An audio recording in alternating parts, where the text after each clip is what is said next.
Salam teman-teman, berjumpa lagi dengan kami di Youth GKI Purwodadi. Hari ini kita membahas satu tema, yaitu panggilan untuk bertobat, yang terdapat di Matius pasal 3 ayat yang pertama sampai yang ke-12. Teman-teman, setiap remaja pernah mengalami momen ketika merasa hidup mulai kacau, hubungan yang tidak sehat, kebiasaan buruk yang semakin mengikat, atau hati yang semakin jauh daripada Tuhan. Meski kita aktif di gereja, banyak dari kita sebenarnya sedang bergumul dengan dosa yang disembunyikan. Di tengah kondisi seperti itu muncul suatu panggilan yang kuat dari Alkitab. Suara Yohanes Pembaptis yang berseru, "Bertobatlah, sebab kerajaan sorga sudah dekat." Suara itu seperti alarm rohani yang membangunkan kita dari tidur yang panjang.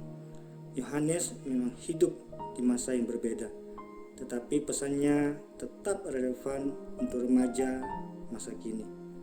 Jika kita memperhatikan kehidupan Yohanes Pembaptis, kita merasa seseorang yang dipanggil Tuhan untuk menyiapkan hati manusia sebelum Kristus datang. Pikirkanlah jika hati manusia tidak siap, kedatangan Kristus disambut dengan kebutaan rohani. Karena itu penting bagi kita untuk memahami apa yang sebenarnya yang dimaksud tentang pertobatan yang ia serukan.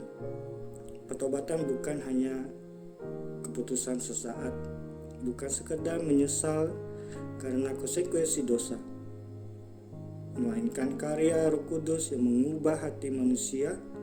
Yohanes Pembaptis memanggil orang Israel untuk kembali kepada Allah, bukan dengan pertobatan yang dangkal, melainkan pertobatan yang menghasilkan buah.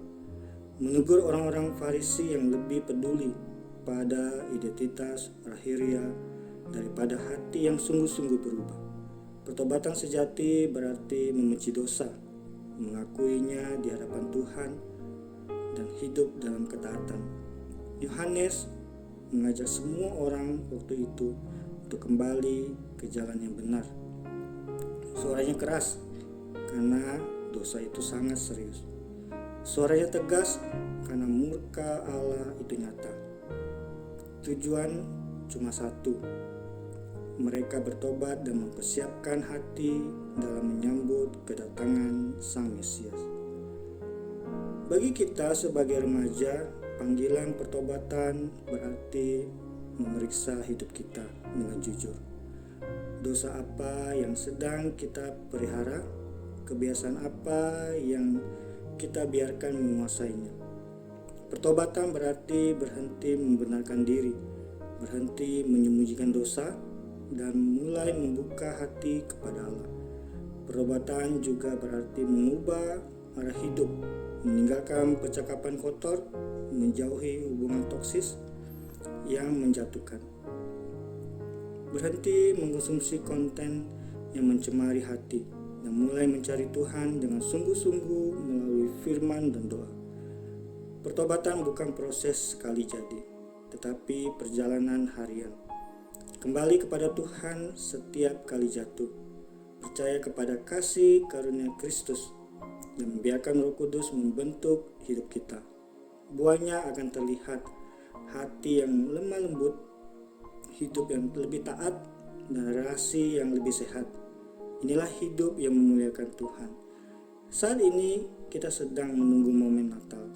Jadikanlah momen Natal ini bukan hanya penuh dengan dekorasi dan acara, tetapi penuh pembaruan hati. Biarlah Natal menjadi momen ketika kita berkata, "Tuhan, aku kembali." Inilah buah pertobatan yang sejati, dan inilah cara merayakan kelahiran Kristus dengan benar. Kiranya renungan pada hari ini bisa menjadikan kita menjadi seseorang yang bertobat, yang mengerti tentang panggilan untuk bertobat. Salam, kiranya Tuhan Yesus memberkati.